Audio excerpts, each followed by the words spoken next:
요즘에 많은 사람들이 시청하는 프로 중에 금쪽 같은 내 새끼 그리고 개훌륭, 개는 훌륭하다라는 프로가 있더라고요. 이 두 프로를 보니까 공통점이 참 많아요. 그 분야의 전문가들이 나와서 그 아이의 그 문제 행동을 관찰하고 분석해서 그 문제 행동을 고쳐주는 거예요. 그러니까 그 아이와 개, 대상만 다르지 그 컨셉은 동일하더라고요. 보니까 처음에는 저 아이 문제 많네. 좀 저런 개가 있나. 이렇게 보다가 계속 보다 보니까 나중에는 개의 문제, 아이의 문제가 아니에요. 그 양육자의 문제라는 거예요. 부모의 문제, 그리고 개 주인의 문제라는 거예요. 그래서 그 양육자의 문제, 그 주인의 문제를 그 해결하니까 아이의 문제 행동도 고쳐지더라는 거예요. 이 프로그램을 통해서 배울 수 있는 교훈이 있더라고요. 우리의 그 문제의 근원적인 그 원인은 외부 환경이나 다른 사람에게 있는 것이 아니라 우리 안에, 내 안에 있다라는 거예요. 오늘 본문의 내용이 바로 그런 내용이에요. 그래서 오늘 저는 그와 같은 관점으로 문제의 본질적인 원인은 외부에 있는 것이 아니라 내 안에 있다라는 그 관점을 가지고 오늘 본문 말씀을 함께 살펴보면서 은혜를 나누면 좋겠다 이렇게 생각을 하는 것입니다. 야곱은 꿈에도 그리던 가나안 땅으로 평안하게 돌아왔어요. 그리고 가나안 땅에 돌아온 야곱은 그 가나안의 비교적 북쪽에 위치한 세겜 땅에 거주하게 됩니다. 20년 전 야곱이 혈혈 단신으로 가나안 땅을 떠나야 했을 때 하나님은 베델에서 야곱에게 이렇게 약속하셨어요. 내가 너와 함께 있어. 내가 어디를 가든지 너를 지키며 너를 이끌어 이 땅으로 돌아오게 할 것이다. 결국 하나님은 이렇게 베델에서 야곱에게 약속하셨던 그 모든 말씀을 신실하게 이루어 주셨다라는 거예요. 이처럼 하나님은 자신이 하신 말씀에 대해서 절대적으로 신실하세요. 계속 말씀드리지만 하나님의 이 같은 신실하심만이 우리의 구원의 이유라는 거예요. 결과론적인 얘기 같지만 야곱이 하나님의 말씀에 대한 믿음만 있었다면 20년 동안의 생활이 그처럼 가슴 졸이며 근심 걱정할 필요는 없었다라는 거죠. 쓸데없이 걱정 염려하고 그리고 힘들어 했었다라는 거예요. 결과는 정해져 있어요. 어떻게 세상에서 돌든 어떻게 살든 그 결과는 정해져 있다라는 거예요. 반드시 하나님께서는 당신의 그 언약의 말씀에 근거해서 우리를 구원해 주신다라는 거예요. 그런데 우리 역시도 일어나지 않을 일들에 대해서 얼마나 쓸데없는 근심, 걱정을 하고 사는지 모르겠어요. 저부터 그래요. 하나님의 말씀을 믿는 믿음이 있으면 평안을 누릴 수 있을 텐데 결국 우리의 믿음의 문제인 거죠. 믿음의 문제인 거예요. 하나님은 신실하세요. 그래서 우리를 반드시 구원하세요. 그런데 우리가 믿음이 없어서 두렵고 염려되는 거예요. 믿음만 있으면 쓸데없는 염려와 두려움과 근심을 하지 않는다라는 거죠. 그렇다면 여러분은 믿음 안에서 평안한 삶을 사시겠어요? 아니면 믿음 없이 매사에 두려워하고 염려하는 삶을 사시겠어요? 전적으로 우리의 선택에 달려 있다라는 거예요. 야곱에게서 보았듯이 하나님은 항상 신실하시기 때문에 우리의 믿음에 달려있는 거예요. 하나님께 달려있지 않다라는 거예요. 하나님은 이미 우리를 구원하시기로 약속하셨어요. 그렇게 하실 수밖에 없다라는 거예요. 우리가 심지어 죽어도 우리는 천국이에요. 아니 죽어야 천국에 가는 거예요. 그런데 우리가 근본적으로 두려워하는 이유는 죽음이에요. 죽음 때문에 우리의 이 땅의 삶이 사실은 두려운 거예요. 그 죽음을 우리가 완전하게 해결했다면, 그런 믿음이 있다면 이 땅에서의 삶은 사실 두려워할 이유가 없는 거예요. 그렇습니다. 그렇다면 하나님의 말씀처럼 야곱이 가나안 땅에 이제 돌아왔으니까 이제 계속 형통한 삶, 평안한 삶이 기다리고 있었을까요? 그렇지 않아요. 가나안 땅에 정착한 야곱에게는 또 다른 시련이 기다리고 있었어요. 우리 인생이 그렇게 만만하지 않다라는 거죠. 레아를 통해서 낳은 딸 디나가 세겜 지역에 그 딸들을 만나러 나갔다가 그만 세겜의 추장에게 강간을 당한 거예요. 이것이 전부가 아니에요. 이 소식을 들은 야곱의 두 아들 시므온과 레이가 원수를 갚겠다는 명분으로 세겜과 그의 아버지 하몰을 속여요. 그래서 그곳에 사는 모든 남자들을 칼로 진멸한 거예요. 그리고 다른 형제들은 그 세겜성에 있는 가축과 그리고 부녀자들을 약탈하고 사로잡았어요. 야곱은 그 지역에서 굉장히 작은 이방인이었어요. 아주 작은 시족 공동체였다라는 거죠. 그렇다면 야곱은 지금 엄청난 위기 가운데 빠진 거예요. 만에 하나 다른 가나안 주민들이 연합해서 그 세겜 사람들의 원수라도 갚는다고 한다면 야곱과 그 가족들은 전멸당해야 하는 그런 상황에 처했다라는 거예요. 그렇다면 왜 이처럼 끔찍한 일이 야곱의 가족들에게 일어난 것일까요? 여기에서 중요한 것은 해석이에요. 해석. 우리의 인생이 해석이 돼야 돼요. 왜 이런 일이 일어났느냐를 알아야 된다는 거죠. 우리 인생 가운데 아무리 힘든 상황이 닥쳐와도 해석이 되면 우리가 이겨낼 수 있어요. 길이 보여요. 그런데 해석이 되지 않으면 인생의 길을 잃게 된다는 거예요. 방황하게 된다는 거예요. 표면적으로만 놓고 본다면 모든 문제의 책임은 야곱의 자녀들에게 있는 것 같아요. 야곱의 자녀들이 말 그대로 하나님의 백성답게 살지 못한 거예요. 먼저 디나는 하나님만 섬기는 언약의 백성답게 세상 사람들과 구별되는 삶을 살지 못했어요. 그녀가 의도하지는 않았지만 세겜의 딸들이 살아가는 세속적이고 향락적인 문화를 추구하며 즐기며 살았다라는 거예요. 그러다가 결국 사고를 당한 거예요. 디나의 전적인 책임은 아니겠지만 그녀의 삶이 그와 같은 환경을 만들었다라는 것입니다. 야곱의 아들들은 더 심각해요. 오히려 세상 사람인 세겜 사람들보다 더 악하다라는 거예요. 비록 세겜은 강간이란 범죄를 저질렀지만 그 당시 관습적으로 인정되는 법에 따라 납폐금을 주고 디나를 아내로 삼고자 했어요. 심지어 세겜은 너희가 원하는 어떤 요구도 다 들어주겠다며 책임지려고 하는 그 모습을 보여주고 있다라는 거예요. 물론 그렇다고 세겜의 행동을 정당화할 수는 없어요. 악한 범죄예요. 그러나 하나님의 백성인 이스라엘의 아들들은 그런 세겜과 그의 아버지 하물과는 비교할 수도 없을 정도로 더욱 악하다라는 거예요. 먼저 야곱의 아들들은 세겜과 그의 아버지 하물을 속였어요. 너희가 할례를 받으면 동생 디나를 주겠다고 속였어요. 그러나 그들이 할례 받고 3일째 되는 날, 가장 힘든 날을 골라서 기습해서 세겜 사람들을 전멸한 거예요, 칼로. 심지어 다른 아들들은 원수 갚는데 그것에 그치지 않아요. 그의 재산들을 약탈하고 부녀자들을 종으로 사로잡았다라는 거예요. 그렇다면 이렇게 하고도 언약의 자손, 하나님 나라의 백성이라고 할 수 있겠느냐라는 거죠. 이처럼 모든 문제의 책임은 야곱의 아들들의 책임으로 보이는 것 같아요. 그러나 이 모든 문제의 근원적인 책임은, 그 원인은 앞서도 말씀드린 것처럼 영적인 가장 야곱에게 있다라는 거예요. 야곱이 이런 끔찍한 일이 일어날 수밖에 없는 그 환경과 원인을 제공했다라는 거예요. 그렇다면 구체적으로 무엇이 야곱의 문제인지 함께 살펴보면 좋을 것 같습니다. 우리 함께 읽은 그 본문 중에 30절을 다시 한번 읽어보면 좋겠어요. 30절입니다. 시작. 야곱이 시므온과 레이에게 이르되 너희가 내게 화를 끼쳐 나로 하여금 이 땅의 주민 곧 가나안 족속과 브리스 족속에게 악취를 내게 하였도다.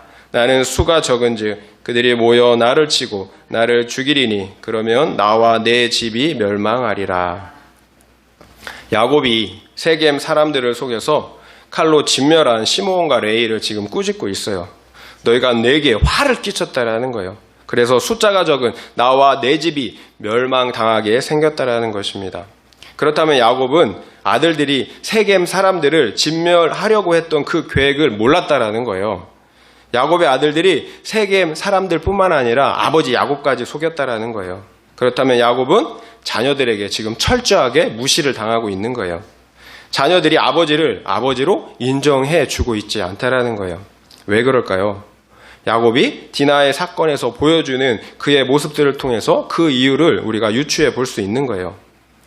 야곱은 딸 디나가 성폭행을 당했을 때부터 줄곧 자기의 아내만을 생각한 것처럼, 자기의 아내만 중요한 것처럼 이렇게 보여요.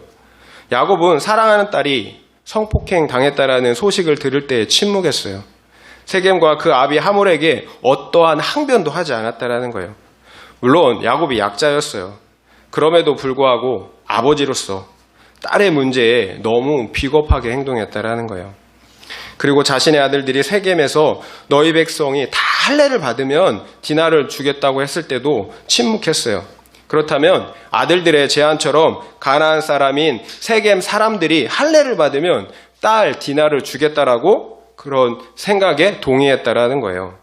문제는 세겜과 야곱의 가족이 할례를 통해서 한 민족이 되기로 했다라는 거예요. 그런데 그것에 동의했다라는 거예요.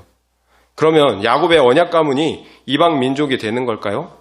아니면 세겜 사람들이 이방 민족이 언약 가문이 되는 걸까요? 야곱의 영적인 판단력이 지금 흐려졌어요. 잘못하면 언약 가문이 완전히 세속화될 위기에 놓이게 되었다라는 거예요. 이처럼 그 집안의 가장이었던 야곱은 자신의 딸이 성폭행을 당하는 사건에서 자신의 아내만 생각해요. 어떤 리더십도 발휘하고 있지 못하다라는 거예요. 그 결과 자녀들에게 철저하게 무시를 당하고 있어요. 야곱의 이런 일련의 행동들을 통해서 야곱의 영적인 건강에 문제가 있다는 것을 우리가 알 수가 있어요. 기도로 하나님과 사람들을 이겨야 하는 그 이스라엘이 자신의 아내만을 지금 걱정하는 그런 버러지 같은 야곱이 된 거예요. 그렇다면 현저하게 눈에 띄는 야곱의 잘못은, 눈에 띄는 본문의 말씀을 통해서 알 수 있는 야곱의 잘못은 무엇일까요? 먼저는 하나님의 말씀에 대한 불순종이에요. 야곱이 가나안에서 머물러야 했던 곳은 세겜이 아니라 베델이에요. 야곱은 가나안 땅을 떠나야 했을 때 베델에서 하나님을 만났어요. 그 당시 하나님은 두려워하는 야곱에게 내가 반드시 너를 지켜 이곳 가나안 땅으로 돌아오게 하겠다라고 약속하셨다라는 거예요. 그러자 야곱은 그런 하나님께 서원을 했어요. 3가지 서원을 했는데요. 만약 하나님께서 나를 다시 이 땅으로 돌아오게 하시면 첫째는 여호와는 나의 하나님이 되실 것입니다. 그리고 2번째, 이 세운 돌이 하나님의 집이 될 것입니다. 3번째, 내 소유의 10분의 1을 드리겠습니다. 이렇게 서원했다라는 거예요. 그렇다면 야곱은 세겜이 아니라 베델로 올라가서 그 서원을 지켜야 했어야 한다라는 거예요.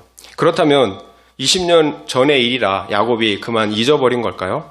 아니에요. 하나님은 밧담 아람에서 야곱에게 베델로 돌아가 내 서원을 지키라고 말씀하셨다라는 거예요. 분명하게. 결국 야곱은 가나안 땅에 돌아왔을 때 세겜이 아니라 베델로 올라갔어야 한다라는 거예요. 베델은 세겜에서 남쪽으로 약 40km 떨어져 있어요. 멀지 않은 곳에 있다라는 거예요. 빨리 걸어가면 하루면 갈 수 있는 거리예요.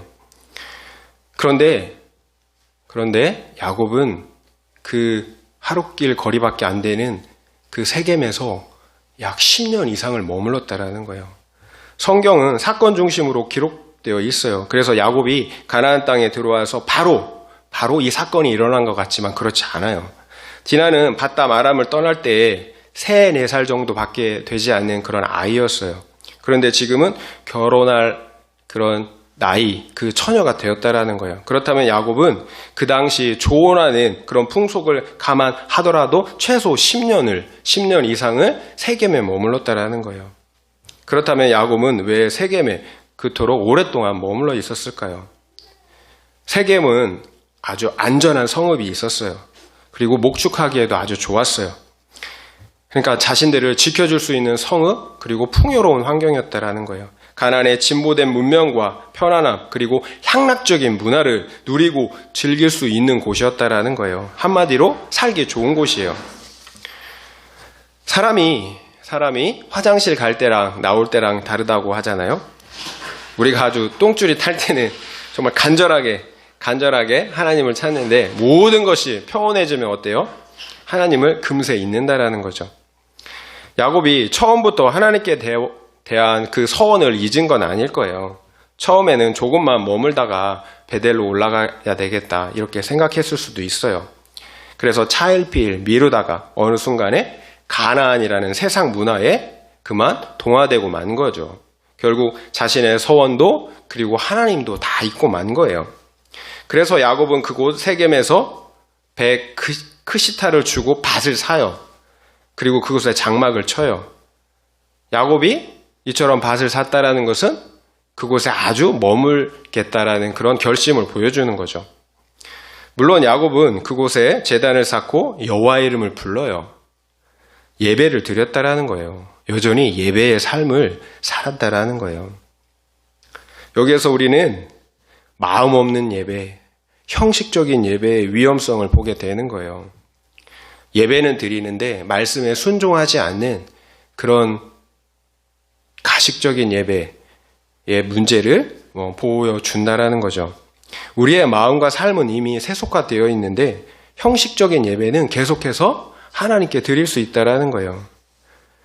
말씀에 대한 그런 순종의 삶은 없는데 계속해서 형식적인 예배는 하나님께 드릴 수 있다라는 거예요. 이것이 세상의 안일함과 평안함이 주는 무서움인 거예요. 우리도 모르는 사이에 죽어간다라는 거예요. 비위컷 속의 개구리 한 번쯤은 들어보셨을 거예요. 저도 한두 번 말씀드린 것 같아요. 개구리를 물에 담긴 비위컷 속에 집어넣고 삶아 죽이는 방법. 물의 온도를 급격하게 오르면 뜨거 하고 튀어나오죠. 절대로 못 죽여요. 그러나 물의 온도를 서서히 개구리가 알지 못하게 서서히 올리면 개구리는 좋다 하다가 결국 위험을 감지했을 때는 너무 늦는 거예요. 거기서 삶아져 죽는 거예요. 이처럼 우리 믿음의 우리 백성들 역시 세상 문화에 동화되어 죽는지도 모른 채 서서히 죽을 수도 있다라는 거예요. 실제로 그렇게 죽어가는 사람들이 많이 있어요. 멀리 갈 것도 없이 제가 그랬어요, 과거에. 제가 예수님을 인격적으로 그렇게 깊게 만났던 이야기를 몇 번 말씀드렸던 적이 있어요. 다시 한번 말씀드릴게요. 제 나이 20살, 둘째 형이 죽었을 때 힘든 시간들을 보낼 때 예수님을 깊게 인격적으로 만났어요. 그 당시 저는 육신으로 오신 하나님께서 나의 죄를 위해 십자가에 죽어주셨다는 것을 너무나 확실히 믿었어요. 왜냐하면 하나님께서 야곱을 만나 주셨던 것처럼 저도 깊게 만나 주셨기 때문이에요. 그래서 저 역시 야곱처럼 당신이 나를 위해 죽어주신 것처럼 나도 당신을 위해서 평생을 살겠습니다라고 이렇게 하나님께 서원했다라는 거예요. 그랬던 제가 그 서원을 잘 지키고 살았을까요? 그렇지 않아요. 학군장교 호부생으로 힘들게 훈련받던 3학년까지는 한 3, 4년까지는 하나님을 의지하고 살았어요. 하나님을 의지할 수밖에 없었어요. 왜냐하면 3학년 때 그 훈련받는 게 엄청 힘들거든요. 힘들면 하나님을 의지하게 되더라고요. 그러나 4학년 때부터 육체가 이렇게 편해지기 시작하니까 슬슬 빠져드는 거예요, 세상에. 술과 음란, 향락을 하나씩 접하기 시작했다라는 거예요. 처음에는 호기심으로 이 정도는 괜찮겠지 하다가 나중에는 끊고 싶은데 끊을 수 없는 지경의 그런 상태에 이르게 됐다라는 거예요. 마치 비위컷 속의 개구리처럼 내 의지로는 움직일 수 없는 상태까지 이르게 됐다라는 거예요. 이처럼 저는 10여 년의 시간을 베델이 아닌 세겜에서 살았어요. 그러고 보니까 야곱이 세겜에서 거한 그 10년과 같네요. 그러나 하나님은 당신의 택하신 자녀들을 그럼에도 절대 포기하지 않으신다라는 거예요. 하나님께서는 IMF 경제 위기를 통해서 직장에서 해고되는 사건을 저에게 허락하셨어요. 실직의 사건, 그리고 세상의 향락을 다 경험해 보았지만 그 마음은 더 황폐해지고 가난해지는 그런 사건들을 통해서 다시 베델을 생각나게 하신 거예요. 비위컷 속의 따뜻함과 안락함에서 개구리를 깨울 수 있는 유일한 방법은 그보다 더 큰 자극을 보내는 거예요. 그 편안함을 깨울 수 있는 자극을 보내야 된다라는 거예요. 그래야 자신의 현실을 깨닫고 그곳에서 빠져나올 수 있다라는 거예요. 그러니까 야곱에게 찾아온 이런 자녀들의 끔찍한 사건들은 우연이 아니라는 거예요. 야곱의 구원을 이루기 위해서 하나님께서 허락하신 사건들이라는 것입니다. 결국 김양재 목사님이 자주 하시는 말씀처럼 나의 구원 때문에 나의 자녀들이 그리고 나의 가족들이 수고하는 거예요. 주님은 당신의 백성들이 비위컷 속에서 안락하게 죽어가는 것을 원하시지 않기 때문에 그렇다라는 거예요. 우리는 우리에게 찾아오는 고난을 해석할 수 있어야 합니다. 그 고난을 통해서 우리의 죄를 깨닫고 회개할 수 있어야 한다는 거예요. 물론 우리가 더 큰 죄인이라는 의미가 아니에요. 하나님의 간섭을 받는다라는 거예요. 모든 사람은 다 죄인이에요. 회개하지 않으면 다 영원한 심판을 받아야 해요. 하지만 하나님의 백성에게 하나님께서 특별히 간섭해 주신다라는 거예요. 그러므로 우리의 거룩과 구원을 이루어 가신다라는 거예요. 그래서 고난이 유익이고 은혜라는 거예요. 우리의 문제는 나 자신은 변하려고 하지 않아요. 그러면서도 평안함과 행복과 성공은 원한다라는 거예요. 이것이 우리의 본질적인 문제예요. 나의 상태는 확인해보지도 않고 나의 문제는 뭔지도 알아보려 하지도 않고 그저 성공과 행복만을 원한다라는 거예요. 그러나 본질적인 변화 없이 거룩을 이루지 않고서는 참된 생명과 행복을 얻고 누릴 수가 없다라는 거예요. 그래서 행복보다 거룩이 먼저인 거예요. 나의 죄를 인정하는 회개를 통해서 내가 먼저 변해야 한다라는 거예요. 야곱은 앞서 엄청난 영적인 성공을 거뒀어요. 하나님과 씨름하였던 야곱은 하나님을 이기고 또한 자신을 죽이려 했던 에서를 이겼다라는 거예요. 그래서 하나님은 야곱의 이름을 하나님과 및 사람과 겨루어 이겼다라는 의미로 이스라엘로 바꿔주셨다라는 거예요. 그렇다면 야곱도 저도 엄청난 영적 성공 후에 실패한 거예요. 왜 그랬을까요? 영적으로 교만해졌고 그러므로 방심한 거예요. 그래서 이 정도면 됐다는 아니란 생각을 했다라는 거죠. 나 자신을 너무 신뢰한 거예요. 이것이 야곱의 본질적인 문제였어요. 영적인 교만.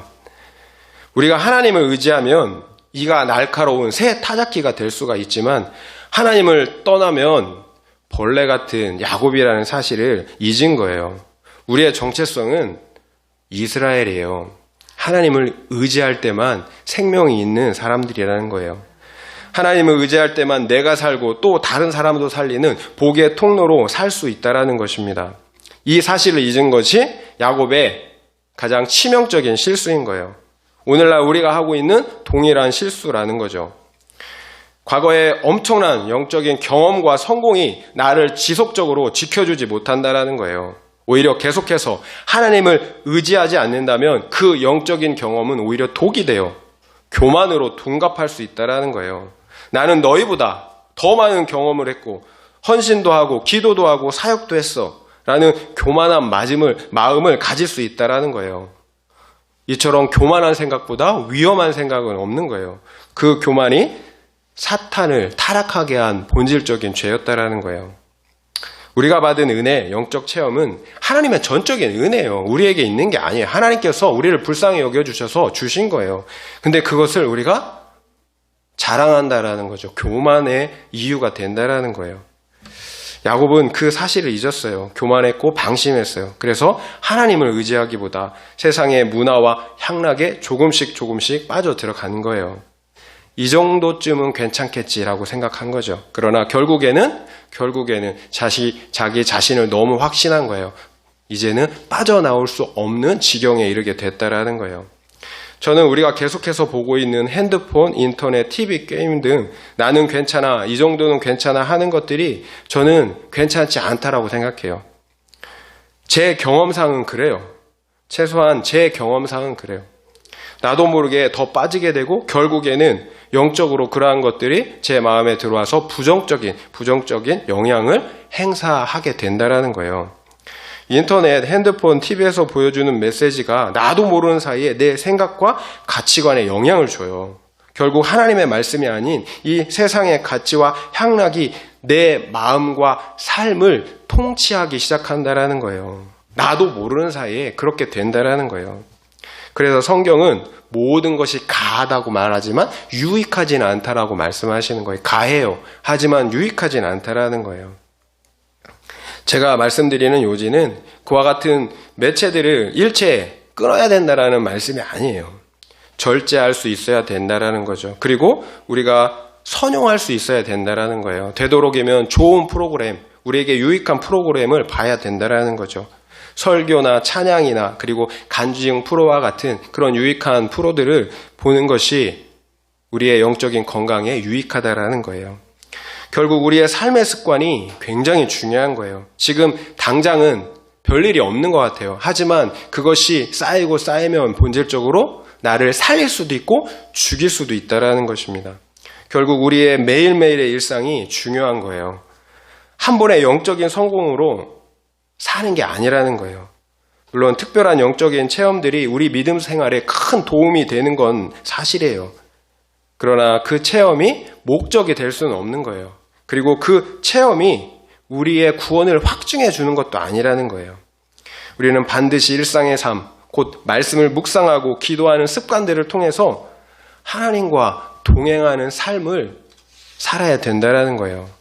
과거에 경험했던 충만한 은혜로 오늘을 사는 게 아니기 때문에 그런 거예요. 그날 주어지는 매일의 은혜로 오늘 하루하루를 살아야 되는 거예요. 이것이 이스라엘이 사는 삶의 방식이라는 거죠. 그런데 교만한 야곱은, 버러지 같은 야곱은 그 사실을 쉽게 너무 잘 망각해요. 그래서 고난이 따라오는 거예요. 그래서 자녀들이, 가족들이 나의 구원을 위해 수고하는 것입니다. 결국 야곱의 딸 디나의 사건과 시므온과 레위와 다른 아들들의 악과 범죄에 대한 근원적인 책임은 아버지 야곱에게 있다라는 거예요. 본질적인 문제는 교만이었어요. 교만. 그래서 하나님을 의지하기보다 세상 향락과 안락과 성공을 추구하는 삶을 살아가기 시작했다라는 거예요. 그 결과 야곱은 결국 하나님의 말씀에 순종하지 못하는 삶을 살게 되었다라는 것입니다.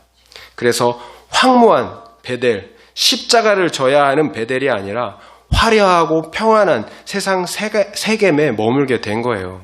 결국 그러므로 자신의 자녀들을 세겜이라는 강력한 세상 문화에 동화될 수밖에 없는 그 환경으로 몰아넣게 되었다라는 거예요.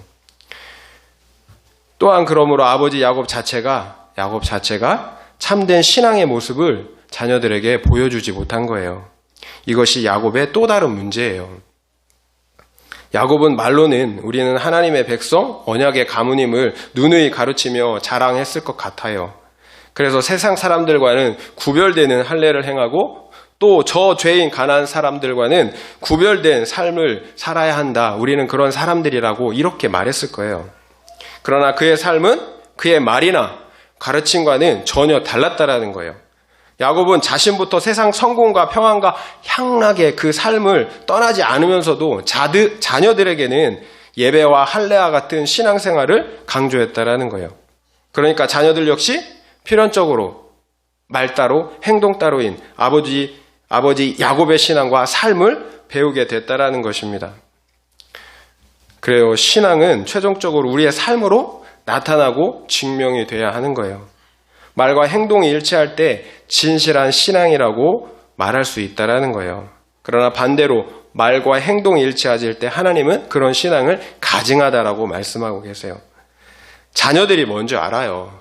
우리의 모습을 보면 자녀들이 뭔지 알아요. 다른 사람들이 뭔지 안다라는 거예요. 우리가 꾸미려고 해도 꾸밀 수가 없어요. 우리는 하나님께 대한 신앙이 가장 중요하다고 말하지만 실제의 삶에서는 더 좋은 학교, 직장, 세상에서의 성공을 위한 선택을 자녀들에게 강요하고 있다라는 거예요. 말은 그렇게 안 할 수 있을지 모르겠지만 우리의 삶이 그렇게 아이들에게 강요하고 있다는 거예요.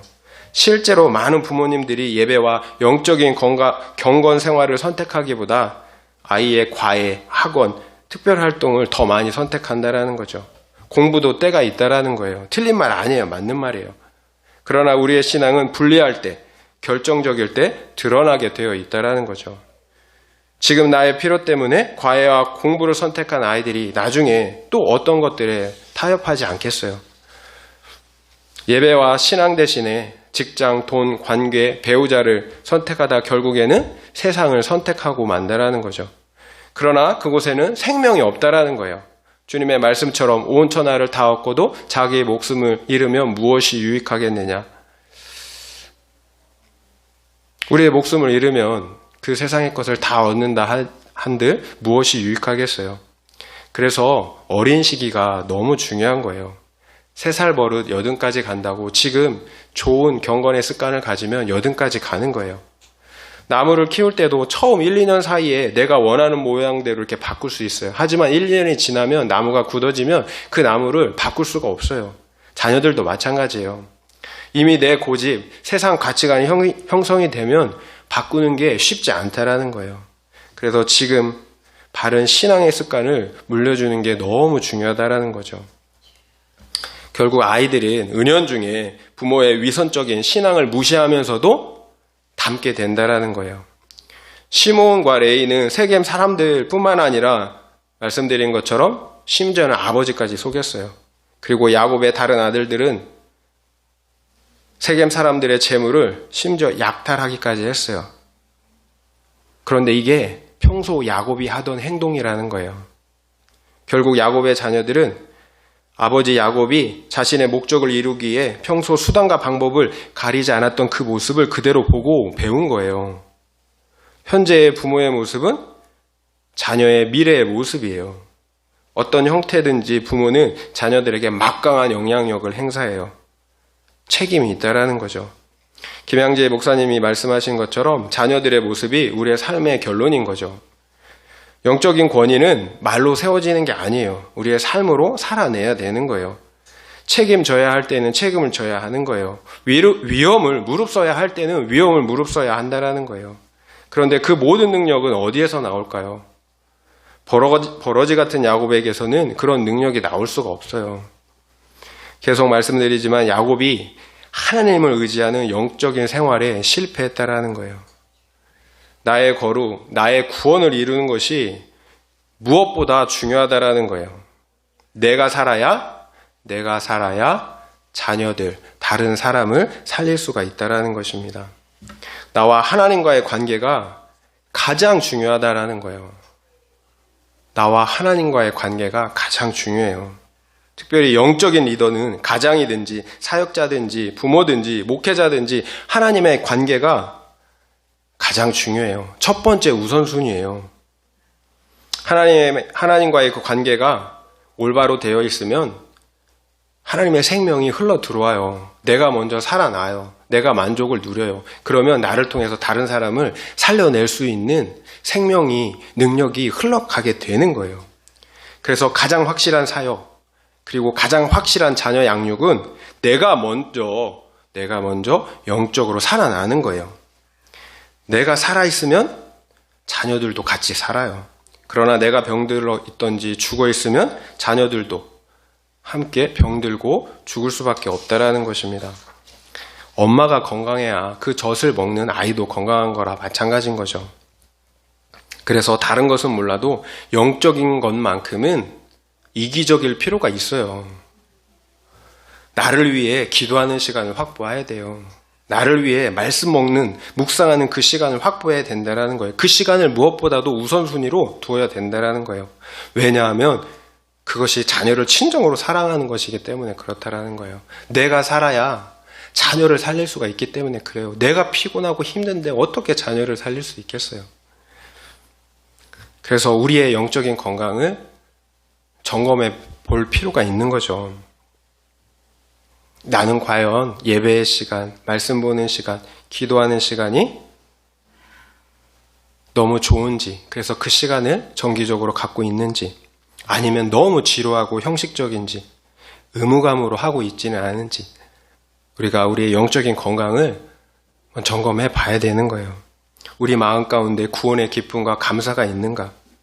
또 죽어가는 영혼들을 보면 극률한 마음이 솟아나는가? 그래서 어떻게든지 그 영혼에게 복음을 전하고 싶은 그런 마음이 솟아나는가? 아니면 나와는 아무 상관이 없다고 무관심하고 있는가? 우리의 건강을, 영적인 건강을 이런 질문들을 가지고 점검해 봐야 된다는 거예요. 그 사람들에게도 영향을 주지만 나에게도 정말 중요한 문제잖아요. 나에게 생명이 있는지 없는지는. 가장인 야곱의 영적 죽음이 모든 가족의 영적 죽음으로 연결되었다라는 거예요. 오늘 우리가 배울 수 있는 가장 중요한 교훈이에요. 야곱의 죽음이 모든 자녀들, 가족들의 죽음으로 연결되었다라는 거예요. 그래서 영적인 리더의 책임, 너무 중요한 거예요. 내가 사는 거, 나만 사는 게 아니니까 너무 중요한 거예요. 여러분에게 생각해 볼 수 있는 적용 질문을 제가 드리겠습니다. 한번 생각해 보시기 바랍니다. 나의 거룩과 구원 때문에 자녀들과 다른 가족들이 수고하고 있는 것은 무엇입니까? 나의 거룩과 구원 때문에 자녀들과 다른 가족이 수고하고 있는 것은 무엇입니까? 두 번째 질문은요. 나와 내 가족의 구원을 방해하는 세겜, 내가 머물고 있는 세겜은 어디입니까? 나의 마음을 빼앗는 곳, 내가 머물고 있는 그 세겜은 어디냐라는 거죠. 그러니까 떠나야 할 세겜은 어디냐라는 것입니다. 한번 생각해 보시면 좋겠습니다. 말씀을 마무리하도록 하겠습니다. 가나안 땅에 도착한 야곱은 성읍이 있는 세겜에 정착을 하게 되었습니다. 그런데 그곳에서 야곱에게 또 다른 시련이 찾아왔습니다. 바로 딸 디나가 그곳의 추장 세겜에게 강간을 당한 것입니다. 설상가상으로 이 일로 분노한 야곱의 두 아들 시므온과 레이가 세겜 사람들을 속여서 칼로 그들을 진멸했을 뿐만 아니라 또 다른 아들들은 그 세겜 사람들의 재산을 약탈했다라는 것입니다. 세상에서 복의 통로가 되어야 하는 이스라엘의 아들들이 도리어 세상 사람들도 하지 않는 심각한 죄를 범하고 말았다라는 거예요.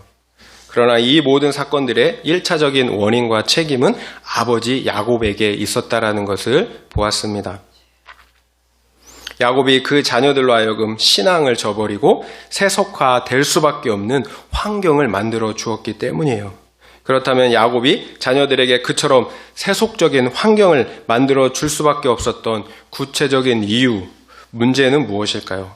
무엇보다도 야곱이 영적으로 큰 성공을 이룬 후에 교만해졌기 때문입니다. 우리가 영적으로 교만해지면 반드시 나타나는 두 가지 현상이 있어요. 첫 번째는 하나님을 찾지 않아요. 하나님을 의지하지 않는다라는 거예요. 그리고 두 번째는 세상을 사랑한다라는 것입니다. 하나님을 찾지 않아요. 세상을 사랑해요. 이것이 영적 교만의 가장 큰 특징이에요. 이만하면 됐다. 이 정도 신앙생활하면 됐다 생각한다라는 거죠. 그래서 세상 풍요와 안락과 성공만을 쫓아 살아가게 된다라는 거예요. 그래서 영적으로 잘 나갈 때 그때가 위험한 거예요. 섰다고 할 때 넘어질까 두려워하라고 말씀하시는 이유입니다. 그렇습니다. 결국 야곱이 영적으로 실패했던 본질적인 이유는 야곱이 하나님과의 교제와 사귐에 실패했기 때문이에요. 이처럼 하나님을 의지하지 못하고 세상을 사랑할 때, 곧 하나님과의 영적인 관계에 문제가 생길 때 우리는 하나님의 말씀에 순종할 수가 없습니다. 우리가 약속한 서원을 지킬 수가 없다라는 거예요. 이것이 야곱이 베델이 아닌 풍요롭고 안락한 세겜을 선택했던 이유입니다. 또한 그러므로 야곱은 자녀들에게 말 따로 행위 따로인 위선적인 신앙과 삶을 보여준 거예요. 결국 야곱의 자녀들은 그와 같은 세속적인 환경에서 또 아버지의 이중적인 모습 속에서 자신의 신앙을 저버리고 세속화될 수밖에 없었던 거죠. 결국 영적인 가장 야곱이 회개하고 돌이켜야 한다는 거예요. 영적인 리더, 목사인 저 먼저, 교사, 부모가 살아야 성도와 자녀들이 함께 살 수가 있다는 것입니다. 하나님을 간절히 찾았던 그 약복강가의 하나님, 그리고 내가 가장 어려웠을 때 만났던 그 베델의 하나님을 찾아가야 한다라는 거예요. 그 하나님을 기억해야 한다라는 거예요. 내가 먼저 살아야 자녀들이 삽니다. 내가 사는 게 먼저입니다. 내가 살고 자녀들이 사는 그런 은혜가 우리 모두에게 있길 예수의 이름으로 축원드립니다. 아멘.